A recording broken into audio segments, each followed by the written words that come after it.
वफाकी वज़ीर शाज़िया मलिक का कहना है कि गुज़िश्ता हुकूमत ने बड़े बड़े दावे किए लेकिन आवाम के लिए कुछ नहीं किया। इमरान खान अपनी कारकर्दगी के बारे में कुछ नहीं बताते। उन्होंने कुर्सी छिन जाने पर न्यूक्लियर प्रोग्राम पर बयानबाजी शुरू कर दी।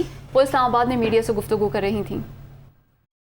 उनकी कुर्सी चली गई तो वो ये कह रहे हैं कि इस मुल्क का जो है वो नुकसान होगा अगर हम कुर्सी पे वापस नहीं आए, लेकिन ये बताने से कासिर है कि पिछले 4 बरसों में उन लोगों ने हुकूमत में रहकर कुर्सी पर बैठकर पावर को एंजॉय करते हुए आवाम के लिए क्या किया है। जो कर्जे उन्होंने लिए हैं, जिन शराइत पर IMF से कर्जे लिए गए हैं, वो शराइत उन्होंने जब उस पर दस्तखत किया तो क्यों उन्होंने पार्लियामेंट को एतमाद में नहीं लिया। जब आपसे कुर्सी छिन जाती है तो आप जो है पाकिस्तान की न्यूक्लियर प्रोग्राम पर तबसरे करना शुरू हो जाते हैं। PTI रहनुमा फरूख हबीब ने वज़ीर आज़म शहबाज शरीफ को शदीद तनकीद का निशाना बनाया है। उनका कहना है कि अमेरिका की गुलामी के लिए कामयाबी से चलती हुकूमत गिराई गई। अब पेट्रोल समेत तमाम अशिया की कीमतें आसमान को छू रही हैं। NRO 2 के लिए ये सब कुछ किया गया। शहबाज स्पीड की 60 दिन की हुकूमत ने अवाम का भरकस निकाल दिया। वो इस्लामाबाद में मीडिया से गुफ्तगू कर रहे थे। अमेरिका की गुलामी इख्तियार करने के लिए चेरी ब्लॉसम इत्तेहाद ने रजीम चेंज किया और उन 60 रोज़ के अंदर जो शहबाज स्पीड ने काम दिखाया है कि शहबाज स्पीड आप देखें, हमारी जब हुकूमत गई, जिस दिन ये जमा हुआ आपका अदम एतमाद, उस दिन डॉलर की कीमत थी 178 रुपये। आज डॉलर जो है वो डबल सेंचुरी क्रॉस कर चुका। 25 रुपये तकरीबन जो है रुपये की कदर में कमी आ चुकी है। ये है शहबाज स्पीड। 12 घंटे की लोड शेडिंग हो गई। हमारी हुकूमत में लोड शेडिंग ज़ीरो थी, 12 घंटे की लोड शेडिंग हो गई। ये है शहबाज स्पीड। पेट्रोल 60 रुपये महंगा हो गया। ये है Shahbaz speed.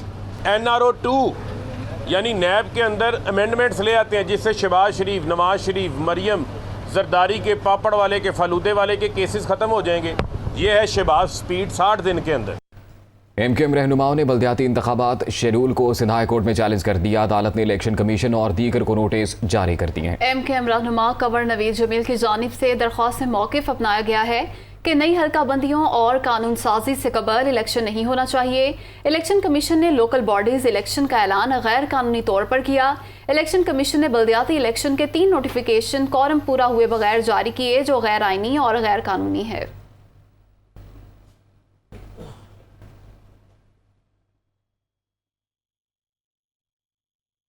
Sindh high court में दुआ जहरा केस की समाअत के बाद फैसला महफूज। लड़की की मेडिकल रिपोर्ट अदालत में पेश। वालदैन के सर्टिफिकेट देने की कोशिश और अदालत ने वालदैन को सर्टिफिकेट पेश करने से रोक दिया। आप जो पेश करना चाहते हैं लाहौर में अदालत के रूबरू पेश करें। अदालत की जानिब से अहकाम जारी किए गए। सुप्रीम कोर्ट और वफाकी शरई अदालत के फैसले के पाबंद हैं। अदालत की जानिब से ये रिमार्क्स सामने आए हैं। किसी से नहीं मिलना चाहती। दुआ ज़हरा का ये जवाब सामने आया जिस पर उसकी माँ रोती रही। तो आज की अदालती कार्रवाई की तफसीलात जानेंगे। लियाकत राना हमारे साथ मौजूद हैं। लियाकत, बताइएगा, फ़ैसला महफूज किया गया है, कब तक सुनाया जाएगा और आज की कार्रवाई की तफसीलात भी बताइएगा। देखें, आज दुआ ज़हरा और उसके शौहर ज़हीर अहमद को पुलिस ने दोबारा जस्टिस जुनैद गफ्फार और जस्टिस अमजद सेतो पर मुश्तमिल डिवीजन बेंच में पेश किया। तो एडवोकेट जनरल सिंध ने बताया, मेडिकल रिपोर्ट पेश करते हुए बताया कि मेडिकल रिपोर्ट के मुताबिक दुआ ज़हरा की उम्र 16 से 17 साल है, जिस पर दुआ ज़हरा के वालिदैन के वकील ने कुछ डॉक्यूमेंट्स, बर्थ सर्टिफिकेट और दीगर चीज़ें अदालत में पेश करना चाहिए। तो जिस पर जस्टिस जुनैद गफ्फार ने बरहमी का इजहार करते हुए कहा कि आपसे पहले भी कहा गया है कि आपका केस यहाँ से खत्म हो चुका है। ये अगवा का जो केस रजिस्टर्ड कराया था वो दुआ ज़हरा के स्टेटमेंट के हल्फिया बयान के बाद वो खत्म हो चुका है। आप ये सारी चीजें लाहौर हाई कोर्ट के सामने पेश करें। एडवोकेट जनरल सिंध ने कहा कि लाहौर हाई कोर्ट ने पंजाब पुलिस को हुक्म दिया था कि सिंध पुलिस के साथ ताउन करें। उसके बाद पंजाब पुलिस ने दुआ ज़हरा को न सिर्फ हमारे साथ ताउन किया बल्कि हमारे हवाले भी किया है। मेडिकल रिपोर्ट आ चुकी है, लिहाजा दुआ ज़हरा को 10 तारीख को दोबारा लाहौर हाई कोर्ट में पेश करना है, जिस पर अदालत ने दुआ ज़हरा के वालिदैन की दरख्वास्त पर दुआ ज़हरा से कहा कि वो अपने वालिदैन से मिल ले, लेकिन दुआ ज़हरा ने मिलने से इनकार कर दिया। दौरान समाअत भी दुआ ज़हरा की वालदा मुसलसल तकरीबन 2 फीट दूर दुआ ज़हरा के करीब खड़ी थी, लेकिन मुसलसल रोती रही, लेकिन दुआ ज़हरा ने एक मरतबा भी اپنی والدہ کی طرف نہیں دیکھا، جبکہ اس کے والد بار بار کہتے رہے بیٹا اپنی مام کو دیکھو وہ رو رہی ہیں، لیکن دعا زہرا نے جیسے جنید غفار کو مخاطب کرتے ہوئے کہا کہ میں ان سے ملاقات نہیں کرنا چاہتی، نہیں بات کرنا چاہتی، لیکن جیسے جنید غفار نے دعا زہرا کو ہدایت کی کہ بیٹا دیکھیں یہ آپ کے والدین ہیں، آپ جائیں۔ جی بہت شکریہ آپ کا لیاقت رانا۔ دعا زہرا کے والدین اس وقت گفتگو کر رہے ہیں، ملاحظہ کیجیے۔ وہ بولتا ہے کہ یہ بولو یہ بولو، وہ جو جتنی پولیس والی ہیں وہ کون ہے، وائٹ کپڑے والا کون ہے، وہ کون ہے؟ میری بیٹی مان گئی تھی، بیان دینے لگی تھی اور یہ لوگ لے کے بھاگ گئے۔ اب پھر اس کا برین واش کریں گے، اس کو دھمکائیں گے، پھر وہی بولے گی۔ دیکھیں میری جج صاحب نے اپنے چیمبر کے اندر ہمیں ملنے کا موقع دیا، صرف 5 منٹ کے لیے وہاں پہ ملاقات کروائی گی پولیس نے۔ میں نے بچی سے پیار سے اس سے بات کی، بچی مانی، اس نے کہا ٹھیک ہے میں اب گھر چلتی ہوں، جج صاحب کے سامنے جا کے بولتی ہوں۔ اتنی دیر میں پولیس آئی، انہوں نے بچی کا ہاتھ پکڑا، کھینچ کے لے گئے اور ہمارے ساتھ ہم جج صاحب کے پاس گئے، ہم نے جا کے ریکویسٹ کی کہ جج صاحب بچی سٹیٹمنٹ دینا چاہ رہی ہے کہ وہ اپنے گھر جانا چاہ رہی ہے۔ جج صاحب نے سٹیٹمنٹ نہیں لی، انہوں نے کہا ایک بار سٹیٹمنٹ دے دی ہے، بار بار سٹیٹمنٹ نہیں ہوتی۔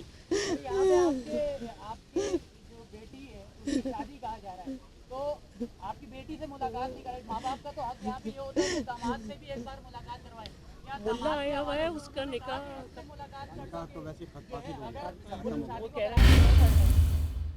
آگے بڑھیں گے۔ لاہور میں بجلی کی لوڈ شیڈنگ کا معاملہ بدستور برقرار ہے۔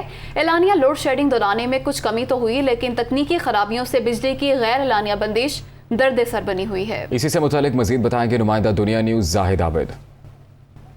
جی بجلی کی لوڈ شیڈنگ کا مسئلہ اس وقت عوام اور انتظامیہ دونوں کے لیے درد سر بنا ہوا ہے۔ انتظامیہ اور حکومت کی کوشش ہے کہ اسے جلد از جلد ختم کیا جائے۔ وزیر اعظم کی جانب سے بھی متعدد اعلانات و اقدامات ہو رہے ہیں اور پاور ڈویژن کی جانب سے بھی کہا جا رہا ہے کہ بجلی کی پیداوار اب بتدریج بڑھائی جا رہی ہے، جس سے حالات کچھ بہتر ہو رہے ہیں۔ لاہور الیکٹرک سپلائی کمپنی کو اس وقت بھی تقریباً 600 میگا واٹ تک بجلی کی قلت کا سامنا ہے، جس کی وجہ سے مختلف علاقوں میں مختلف اوقات کے شیڈیول جاری کیے جا رہے ہیں۔ جہاں پر لائن لاسز زیادہ ہیں وہاں پر اس وقت لوڈ شیڈنگ کا دورانیہ بھی زیادہ ہے، لیکن بعض علاقے اب ایسے بھی ہیں جہاں پر لوڈ شیڈنگ کا دورانیہ 4 گھنٹے تک رہ گیا۔ اس وقت ہم نسبت روڈ پر موجود ہیں، یہاں کے ذرا لوگ مکینوں سے بات کرتے ہیں، جاننے کی کوشش کرتے ہیں لوڈ شیڈنگ کی کیا صورتحال ہے آج کل؟ لوڈ شیڈنگ کی جی وہی صورتحال ہے، 1 گھنٹہ آتی ہے اور 1 گھنٹہ جاتی ہے۔ اور ابھی آپ نے بات کی 600 میگا واٹ کی کہ بجلی کو کمی ہے، اس سے پہلے جو گورنمنٹ تھی اس کے دور میں تو یہ معاملات نہیں تھے، وہ کیسے پورا کر رہا تھا؟ بجلی کی جو ٹرپنگ ہے خاص طور پر گنجان آبادی کے علاقے، وہاں پر بار بار ٹرپنگ ہو رہی ہے، ٹرانسفارمر جہاں خراب ہو رہا ہے وہاں کئی گھنٹے بجلی بند رہتی ہے۔ تو یہ ایسے مسائل ہیں جن کی وجہ سے اس وقت لوگوں کو زیادہ پرابلم کا شکار ہو رہے ہیں، خاص طور پر گنجان آبادی والے جو علاقے ہیں جن میں ہم والڈ سٹی کہہ سکتے ہیں یا دیگر علاقے، وہاں پر بجلی کے مسائل اس قسم کے زیادہ موجود ہیں۔ جی آپ کو اسلام آباد لیے چلتے ہیں، اکبر ایس بابر میڈیا سے گفتگو کر رہے ہیں۔ تمام کیسوں کو اکٹھا سنا جائے، تو جیسے میں پہلے کہہ چکا ہوں اس کا صرف مقصد یہ ہے کہ they want to lump the cases اور to dump foreign funding case, کیونکہ جب تمام پارٹیوں کا فیصلہ ایک دوسرے سے منسلک ہو گیا، جو آج تک تاریخ میں ایسا کبھی ہوا نہیں ہے، بہرحال انہوں نے درخواست دی ہے، یہ ایسے ہی ہے جیسے نیب میں تمام کرپشن کے کیسز ایک ساتھ اس کا فیصلہ ہو کہ جی آپ پہ بھی الزام ہے، آپ پہ بھی الزام ہے، آپ پہ بھی الزام ہے، تو مجھ کو کیوں آپ آئسولیٹ کرتے ہیں، مجھ پہ کیوں فیصلہ سناتے ہیں، تمام فیصلے اکٹھا کریں۔ مزہ کا خیز دلیل ہے لیکن بھاگنے کی ایک کوشش ہے، اور مجھے امید ہے انشاءاللہ کہ ایسا فیصلہ آئے گا کہ یہ عمل جو اب اختتامی مرحلے میں ہے اس میں کوئی رکاوٹ کسی قسم کی نہیں بنے گی۔ پہلے بہت رکاوٹیں آ چکی ہیں، 9 ریٹ پٹیشنز ہو چکی ہیں، طرح طرح کے اہل بیان اختیار کیے گئے ہیں مجھ پہ، میری ممبرشپ پہ، الیکشن کمیشن کی جورسڈکشن پہ، اسکروٹنی کمیٹی کی جورسڈکشن پہ، وغیرہ وغیرہ۔ تو ہم یہاں پہنچے ہیں کہ اب 21 کو پاکستان تحریک انصاف کے جو وکیل ہیں وہ اپنے قانونی دلائل ان کے مطابق وہ اس کو اکٹھا کر کے دوبارہ پیش کریں گے، اور پھر ہمیں ایک وقت دیا جائے گا کہ ہم ان کے جو جواب ہیں اس کا جواب دے سکیں۔ آج میں آپ کے سامنے ایک نئی بات یہ رکھنا چاہتا ہوں، میں پہلے دن سے یہ کہہ رہا ہوں کہ ایک سیاسی جماعت کی جب غیر قانونی فنڈنگ ہوتی ہے تو کسی بڑے مقصد کے لیے ہوتی ہے۔ اس سیاسی جماعت کی غیر قانونی فنڈنگ ہوئی ہے، غیر ملکیوں نے کی ہے، غیر ملکی شہریوں نے کی ہے، لیکن مجھے اور اب آپ کو براہ راست لیے چلتے ہیں، خورشید شاہ پریس کانفرنس کر رہے ہیں۔ مامن ڈیم اور تربیلا کا ٹور کیا اور انشاءاللہ تعالی कोशिश है कि 12 तारीख को बादशाह और दासू का भी टूर करेंगे। हमारी कोशिश ये है कि हम पाकिस्तान के फूड बास्केट को कम से कम आवाम के लिए, जैसे माजी में हमारी हुकूमतों ने पाकिस्तान के फूड बास्केट को बराबर रखा और किसी के आगे हाथ नहीं फैलाया और पाकिस्तान को एग्रीकल्चर में ख़ुद कफील किया और पाकिस्तान की एग्रीकल्चर को 11% ग्रोथ पे ले गए, जो आज तक पाकिस्तान की हिस्ट्री में इतनी ग्रोथ नहीं हुई थी। बदकिस्मती से लास्ट ईयर हमारी ग्रोथ माइनस में थी और इस साल हम गंदम जो है बाहर से इंपोर्ट कर रहे हैं, वो भी 3 मिलियन टन। मजाक नहीं है। इससे पाकिस्तान के किसान के वो जो राइट है जो उनके मिलने चाहिए, वो डॉलर की सूरत में हम इंपोर्ट के वीट इंपोर्ट की सूरत में हम ऑस्ट्रेलिया, कनाडा, अमेरिका, उन मुल्कों के किसानों को दे रहे हैं। हम लोगों ने 2009 में जब 8 में आए और 9 में फैसले किए तो हमने फैसला किया कि गंदम को क्रॉप बनाना है। एग्रीकल्चर के भाई मेरी बात सुनते होंगे। इस वक्त तक यानी 2010 तक वीट हमारा क्रॉप नहीं था एग्रीकल्चर का। खर्चे का एक क्रॉप था कि जहाँ पे खर्चा पूरा किया जाता था, ढल, आबियाना, घर की गंदम, मगर हमने उसको एक क्रॉप बना दिया। अल्हम्दुलिल्लाह आज पाकिस्तान के बेहतरीन क्रॉप में एक क्रॉप है और हम लोगों ने इंपोर्ट करना भी बंद कर दिया और पहली मरतबा फिर हम इंपोर्ट करने जा रहे हैं। इसी नाते से मिलते जुलते हमने भुट्टो शहीद ने 74 में ये बात की थी कि पानी की जो डिमांड है सारे सूबों की, वो उनको पानी पूरा मिलना चाहिए। इस वक्त सूबा सरहद को तकरीबन 2% पानी कम मिल रहा है। Khyber Pakhtunkhwa, I am very sorry, सूबा खैबर पख्तूनख्वा को 2% पानी कम मिल रहा है। उसको पूरा करने के लिए भुट्टो शहीद ने कहा था कि मुल्क में 4-5 ऐसे कैनाल बनाए जाएं जिसके में उनके पानी की किल्लत को पूरा किया जा सके। माजी में थल कैनाल बना, रैनी कैनाल बना, पट फीडर कैनाल बना, बाकी चश्मा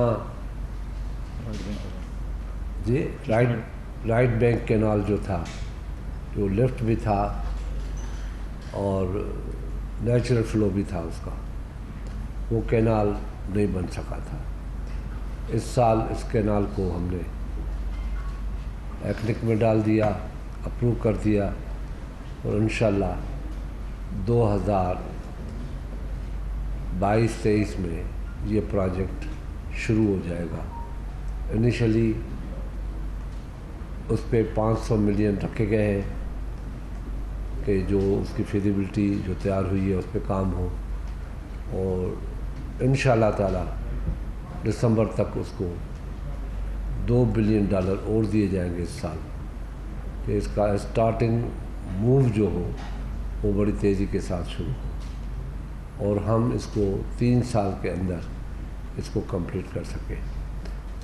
इस साल डैम्स पे भी पैसे 90 बिलियन से बढ़ा के 105 बिलियन रखा गया है और यही कोशिश है कि जो प्रोजेक्ट कंप्लीट होने को नज़दीक आए 2023 में हमें मामन डैम कंप्लीट करना है تو انشاءاللہ اس کو اسی اسپیڈ سے، جو ابھی اسپیڈ چل رہی تھی جو میں نے ابھی دیکھی تھی، وہ اتنی تیزی کے ساتھ نہیں تھی، مگر ان کی ضرورت تھی، ہم نے وہ ان کی ضرورت پوری کی ہے، اور ایکسٹرا پیسے بھی کچھ ہم نے دیے ہیں کہ اس سال بھی کچھ کام چل سکے اور اگلے سال بھی اس کام کو تیزی کے ساتھ چلایا جائے کہ 2023 میں یہ مامن ڈیم مکمل ہو جائے، کیونکہ جس ملک کا سب سے بڑا پاکستان کا مسئلہ جو ہے، جو ہم آج دنیا کے دروازوں پہ جا کے ہاتھ پھیلا کے بیٹھے ہوئے، IMF کے پاس، ورلڈ بینک کے پاس، دوسرے اداروں کے پاس، کوئی کیا کہہ رہا ہے، کوئی کیا کہہ رہا ہے، ہم یہ کوشش کرتے ہیں کہ ایگریکلچر کو اتنا آگے لایا جائے کہ یہ ہمیں امپورٹ کرنے کے بجائے ایکسپورٹ کرنی پڑے۔ جو ہمارے قرضے ہیں ایگریکلچر، پر امید ہیں ہم کہ جو اقدامات اس سال ہم نے اٹھائے ہیں ایگریکلچر پہ، وہ اقدامات جاری رہے تو 10-15 سال کے اندر پاکستان مقروض ملکوں میں نہیں ہوگا، میرے خیال میں ڈیولپ کنٹریز میں ہم اس کو شامل کر سکیں گے، کیونکہ ہماری ایگرو بیس کنٹری ہے۔ ایگرو بیس کنٹری میں ایگرو انڈسٹری سکسیزفلی آگے جا گئی ہے، اور یہ بھی آپ کو بتاتا چلوں کہ لاسٹ ایئر جو ایکسپورٹ ہوئی ہے وہ 61% ٹیکسٹائل کی ہوئی ہے، جو ایگرو بیس ہے۔ اور اگر ہم نے آپ کو یہ بھی بتاتا چلوں کہ 2010 اور 11 میں 1,60,00,000 بیل تھی، ایک بیل کا وزن جو تھا وہ 170 من تھا۔ آج وہ بیل جو ہم کاٹن بیل ہوتی ہے، بیل آپ وہ نہیں سمجھنا جانور، جو بیل ہے وہ 80,000 بیل کا ٹارگیٹ رکھا ہے، اور اس کا وزن جو ہے وہ 140 من کا وزن ہے، 140 من کا وزن ہے ٹوٹل، یہ 140 kg کا وزن ہے۔ تو یہ اندازہ کر لیں کہ ہماری جو اصل ایکسپورٹ ہے وہ رک گئی ہے، اور اس کو پھر بلانے کے لیے، منگانے کے لیے وہ کاٹن ہمیں آج اگر منگائیں ہم باہر سے، ڈالر کی جو قیمت ہے وہ 1200 سے 12,000 سے 14,000 روپے ہمیں کاٹن پڑے گی، جبکہ ہم نے اپنے کسان کو 6,000 روپے دیے۔ تو ہم نے ایک پروپوزل دیا ہے کہ کاٹن کے ریٹ کو بڑھایا جائے، سیڈز جتنے ہیں اس کے ریٹ بڑھایا جائے، ویٹ کے ریٹ بڑھایا جائے، اور یہ کوشش ہے کہ انشاءاللہ تعالی کسان کو جو اور مسائل تھے، ٹیکسز کے مسائل تھے، کنولا پہ تھے، آئل سیڈ پہ تھے، کیک پہ تھے، جتنے بھی سیل ٹیکس تھے، سارے پروپوزل یہ ہے کہ اس کو ختم کیا جائے، اور انشاءاللہ آج ہماری میٹنگ ہے، اس میں یہ فائنل فیصلے کیے جائیں گے، اور جتنی بڑی بڑی ٹیکسز ہیں اور ٹریکٹروں پہ اوپر یا ٹریکٹروں کے امپلیمنٹ جتنے بھی ہیں ان کے اوپر جتنی بھی سیل ٹیکس ہے وہ بھی ختم ہو رہی ہے، اندازہ یہی ہے، اور انشاءاللہ ہماری کوشش ہوگی کہ جلد و جلد وہ پروجیکٹ لے آئے جو پروجیکٹ پاکستان کی اکانومی کو سپورٹ کرے۔ بڑی مہربانی، مزید سوال ہو تو آپ بعد میں پوچھ لینا۔ پہلے بسم اللہ الرحمن الرحیم۔ سب سے پہلے میں اپنے پارٹی کے چیئرمین بلال بھٹو زرداری صاحب کا، وزیر اعظم پاکستان شہباز شریف صاحب کا، سید خورشید شاہ صاحب کا بہت زیادہ مشکور ہوں خیبر پختونخوا کی عوام کی طرف سے، جیسے انہوں نے بات کی کہ ہمارا ایک بہت ہی پرانا پروجیکٹ خیبر پختونخوا کا چشمہ رائٹ بینک کینال، لفٹ کم گریوٹی کینال کا جو منصوبہ اس سال بجٹ میں رکھا گیا، اور اس سال اس پہ جیسے خورشید صاحب نے کہا کہ دسمبر تک انشاءاللہ جو ہے اس پہ ہم جو ہے وہ کام شروع کرنے کے لیے جا رہے ہیں۔ شہید ذوالفقار علی بھٹو جب 70s میں وزیر اعظم بنے تھے تو وہ ڈیر اسماعیل خان کے حلقے سے الیکشن لڑے تھے، انفارچونیٹلی وہ وہاں سے ہار گئے تھے، لیکن انہوں نے ڈی خان میں بڑی ڈیولپمنٹ کے کام کی۔ چشمہ رائٹ بینک کینال شہید ذوالفقار علی بھٹو کا ایک تحفہ تھا خیبر پختونخوا کی عوام کے لیے، کیونکہ پاکستان پیپلز پارٹی بیلیو کرتی ہے ہمیشہ زراعت کے اوپر، کیونکہ ہماری جو فوڈ باسکٹ ہے وہ یہ ہے۔ اس کے بعد کیونکہ اس میں ہمیں ملنا تھا، زیادہ شیئر ملنا تھا پانی کا، نہیں ملا، جو بھی تھا ہمیں مل گیا، 19 तरक्याती बजट के दस्तावेज दुनिया न्यूज़ पर। वफाक का आइंदा तरक्याती बजट 800 अरब रुपए है। वफाकी वजारतों और महकमों का बजट 538 अरब रुपए मुख्तस किया गया है। सबसे बड़ा तरक्याती बजट NHA को 121 अरब रुपए मिलेगा। मज़ीद तफसीलात जानते हैं शुएब निज़ामी से। शुएब बताइएगा। जी, जो हमें अब तक तरक्याती बजट की दस्तावेज मिली है उसके मुताबिक आबी वसाइल के लिए 93 बिलियन रुपये मुख्तस होंगे। आज़ाद जम्मू कश्मीर और जनूबी बलूचिस्तान के लिए 96 अरब रुपए के जो प्रोजेक्ट हैं वो शामिल होंगे। जो काबीना डिवीजन है उसके लिए तकरीबन 60 अरब रुपए मुख्तस किए जा रहे हैं, जबकि तवानाई के शोबे में जो मुख्तलिफ प्रोजेक्ट हैं उनके लिए 49 अरब रुपए रखे जा रहे हैं। रेलवे के लिए 33 अरब रुपए का तरक्याती बजट मुख्तस किया जा रहा है। जो खैबर पख्तूनख्वा के इलाके, जो खैबर पख्तूनख्वा में कबायली इलाके जम हुए हैं उनके लिए 50 अरब रुपए रखे जा रहे हैं, जबकि एटॉमिक एनर्जी कमीशन के लिए 25 अरब रुपए का तरक्याती बजट है। हायर एजुकेशन को 41 अरब रुपए का तरक्याती बजट मिलेगा। एविएशन को 2.5 अरब, माहौलियात को 9.5 अरब, तालीम के लिए 6 अरब, हाउसिंग के लिए 11 अरब, मिनिस्ट्री ऑफ इंटीरियर के लिए 10 अरब, सेहत के लिए 12 अरब, गज़ाई तहफ़्फ़ुज़ के लिए 12 अरब और नई तालीम के लिए 3.1 अरब का तरक्याती बजट रखा जा रहा है। जी बहुत शुक्रिया आपका शुएब, तफसीलात से आगाह कर रहे थे। आइंदा माली साल के पंजाब के बजट में 3032 नई स्कीमें शामिल की जाएंगी। हेल्थ कार्ड के लिए 120 अरब रुपए रखने की तजवीज़ दी गई है। किसान कार्ड के लिए भी आइंदा माली साल बजट में फंड्स मुख्तस किए जाएंगे। सेफ सिटी प्रोजेक्ट फेज़ 3 शुरू किया जाएगा, जिसके लिए 2 अरब रुपए रखने की तजवीज़ है। लाहौर में सेफ सिटी अथॉरिटी को 500 CCTV कैमरे लगाने के लिए फंड्स मिलेंगे। सेफ सिटी अथॉरिटी के तहत 5 अजला में प्रोजेक्ट को पाया तकमील तक पहुँचाया जाएगा। रावलपिंडी, गुजरांवाला, सरगोदा, फैसलाबाद, मुल्तान और बहावलपुर शामिल। वज़ीर आला पंजाब ने कहा है कि पंजाब हुकूमत आवाम दोस्त बजट देने की तैयारी कर रही है। बजट में आवाम के लिए बेहतरीन रिलीफ ला रहे हैं। महंगाई के खात्मे के लिए हुकूमत बेहतरीन पैकेज ला रही है, ऐसा कहना है वज़ीर आला पंजाब हमजा शहबाज शरीफ का। आइंदा माली साल के पंजाब के बजट में 3032 नई स्कीमें शामिल की जाएंगी। इसी पर बात करेंगे नुमाइंदा दुनिया न्यूज़ हसन रज़ा हमारे साथ मौजूद हैं। जी हसन रज़ा। जी बिल्कुल, पंजाब का आइंदा माली साल का बजट 2022-23 में 3032 नई तरक्याती स्कीमें शामिल की जाएंगी और हेल्थ कार्ड पंजाब के लिए 120 अरब रुपए रखने की तजवीज़ शामिल की गई है।